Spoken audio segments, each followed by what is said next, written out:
Students, स्वागत है एक बार फिर से आपका आपके अपने चैनल एमएच क्लासेस बाय पवन त्रिपाठी में। मैं हूं पवन कुमार त्रिपाठी और उपस्थित हूं आज आपके सम्मुख लेकर कक्षा 9 सीबीएसई बोर्ड का 9वां चैप्टर काव्यखंड में।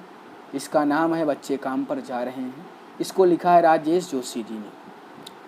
प्यारे बच्चों, वीडियो शुरू करने से पहले अगर आपने हमारे चैनल को सब्सक्राइब नहीं किया है तो चैनल को सब्सक्राइब करें, लाइक करें, शेयर करें और बेल आइकन को हिट करना न भूलें। प्यारे बच्चों, प्यारे मित्रों, साथियों, आप सब की तरह मैं भी एक किसान परिवार से नाता रखता हूँ, किसान परिवार का रहने वाला हूँ और इस आधुनिक युग की दुनिया में तकनीकी दौड़ में मैं भी आज सबके साथ कंधे से कंधा मिलाकर चलना चाह रहा हूँ, जिसमें आप सबका सहयोग बहुत ही ज़रूरी है। बिना आपके सहयोग के कुछ संभव नहीं है। इसलिए अगर आपको लगे कि हम वीडियो में मेहनत करते हैं, आपको समझाने का प्रयास करते हैं, आपको समझाने में सफल होते हैं, तो आप सबसे आग्रह है कि हमारे चैनल को 10 लोगों को ज़रूर शेयर करें, उनसे कहें वो भी 10 लोगों को शेयर करें, सब्सक्राइब करने के लिए प्रेरित करें और 1 घंटा ज़रूर चलाएं। हमारे चैनल पर 9, 10, 11, 12 यूपी सीबीएसई दोनों ही बोर्डों की पर्याप्त पढ़ाई मटेरियल है। आप सब मेरे किसी वीडियो को 1 घंटा ज़रूर चलाएँ, जिससे हमारा 4000 घंटे का जो वॉच टाइम का लक्ष्य है वो पूर्ण हो सके और बिना आपके सहयोग के संभव नहीं है। तो अब हम बिना समय नष्ट किए शुरू करते हैं। बच्चे काम पर जा रहे हैं। प्रस्तुत जो कविता है उसमें बच्चों से बचपन छीनते हुए उनको नौकरी करने पर मजबूर किया गया है। उनकी इसी पीड़ा को कवि ने अपनी पंक्तियों के माध्यम से आपके सम्मुख रखा है। कवि ने सामाजिक आर्थिक विडंबना की ओर इशारा भी किया है, जिसमें कुछ बच्चे खेल, शिक्षा और जीवन की उमंग से वंचित रह जाते हैं। जिस उम्र में उनको पढ़ना चाहिए, जिस उम्र में उनको विद्यालय जाना चाहिए, जिस उम्र में उनको खेलना चाहिए, उस उम्र में वो काम कर रहे हैं। उनको लोग काम करने के लिए मजबूर कर रहे हैं और उनको ज़बरदस्ती काम के लिए प्रेरित कर रहे हैं।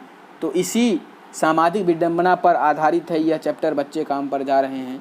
इसको राजेश जोशी ने बड़े अच्छे ढंग से प्रस्तुत किया है और हम आपके सम्मुख प्रस्तुत कर रहे हैं। कोहरे से ढकी सड़क पर बच्चे काम पर जा रहे हैं, बच्चे काम पर जा रहे हैं। अर्थात कड़ाके की ठंड में जहाँ पर कोहरा चारों तरफ फैला हुआ है, रास्ता नहीं दिख रहा है, उसमें छोटे छोटे नन्हे नन्हे बच्चे काम पर जा रहे हैं, बच्चे काम पर जा रहे हैं। हमारे समय की सबसे भयानक पंक्ति है यह। भयानक है इसे विवरण की तरह लिखा जाना चाहिए, इसे सवाल की तरह। अब यहाँ पर राजेश जोशी कह रहे हैं कि हमारे समय की सबसे भयानक कथा है ये, सबसे भयानक कहानी है कि बच्चे काम पर जा रहे हैं और इस भयानक दृश्य का जो विवरण है उसको इस तरह लिखा जाना चाहिए, इस तरह लिखा जाना चाहिए कि सबके सम्मुख एक सवाल खड़ा हो जाए कि बच्चे काम पर क्यों जा रहे हैं, काम पर क्यों जा रहे हैं ये बच्चे। सबके सामने ये सवाल खड़ा होना चाहिए। क्या अंतरिक्ष में गिर गई है सारी गेंदें? क्या दीमकों ने खा लिया है सारी रंग बिरंगी किताबों को? क्या अंतरिक्ष में सारी गेंदें चली गई हैं? क्या दीमकों ने इन बच्चों की किताबों को चट कर लिया है, खा लिया है? क्या काले पहाड़ के नीचे दब गए हैं सारे खिलौने? क्या किसी भूकंप में ढह गई हैं सारे मदरसों की इमारतें? क्या काले काले बड़े बड़े विशालकाय पहाड़ों के नीचे इन बच्चों के खिलौने दब गए हैं? इनकी किताबों को दीमकों ने चाट लिया है? क्या इनकी गेंदें अंतरिक्ष में चली गई हैं जो ये खेल नहीं पा रहे हैं, पढ़ नहीं पा रहे हैं, खेल नहीं पा रहे हैं? और क्या किसी भूकंप में ढह गई हैं? क्या सारे मदरसों की जो इमारतें हैं वो सब भूकंप में गिर गई हैं जो आज ये बच्चे पढ़ नहीं रहे हैं और इन बच्चों को ज़बरदस्ती जबरन काम पर भेजा जा रहा है? इनकी मनोकांक्षा को दबा करके, इनकी जिज्ञासा को दबा करके, इनको प्रताड़ना दे करके, इनको सता कर परेशान करके, इनको दुख दे करके आज काम पर भेजा जा रहा है। प्यारे मित्रों, साथियों, ये हमारे देश की विडंबना है और आज ये बात सत्य है। हमारे देश की विडंबना है कि हमारे देश में जिस उम्र में बच्चे को पढ़ना चाहिए, जिस उम्र में बच्चों को खेलना चाहिए, उस उम्र में लोग उससे काम करवाते हैं। मैं खुद देखता हूँ, आप सब भी अनुभव करें, देखते होंगे कि बहुत सारे छोटे छोटे बच्चे, कोई भीख मांगता है, कोई ईंटा गारा करता है, कोई सड़क बनवाने में सहयोग करता है। छोटे छोटे बच्चे पैसों के लिए काम कर रहे हैं। इसलिए मेरा आप सबसे आग्रह है कि जब कभी किसी गरीब असहाय को देखें, अपने जो फटे पुराने कपड़े हैं जिनको आप नहीं पहनते हैं उस गरीब को आप दे दें। आपकी जो किताबें हैं, जो कॉपियां हैं, उनको फेंकें ना, बेचें ना, पढ़ने के बाद किसी ज़रूरतमंद को दे दें। हो सकता है आपकी उस दी हुई किताब के कारण वो 1 साल पढ़ाई कर ले, क्योंकि बहुत सारे माता पिता ऐसे हैं जो पैसे के अभाव से बच्चों को किताब नहीं खरीद पाते और उनको स्कूल नहीं भेज पाते। तो क्या सारे मैदान, सारे बगीचे और घरों की आंगन खत्म हो गए हैं एकाएक? क्या अचानक से सारे घरों की सारे मैदान और घरों के जो आंगन है वो सब नष्ट हो गए हैं? जो बच्चे आज चले जा रहे हैं काम पर, उनको ना कोई स्कूल भेज रहा है, ना कोई उनको खेलने के लिए खिलौने दे रहा है, तो फिर बचा ही क्या है इस दुनिया में? जब ये सारी चीज़ें नष्ट हो गई हैं तो इस संसार में अब बचा ही क्या है? क्योंकि बच्चे देश का भविष्य होते हैं।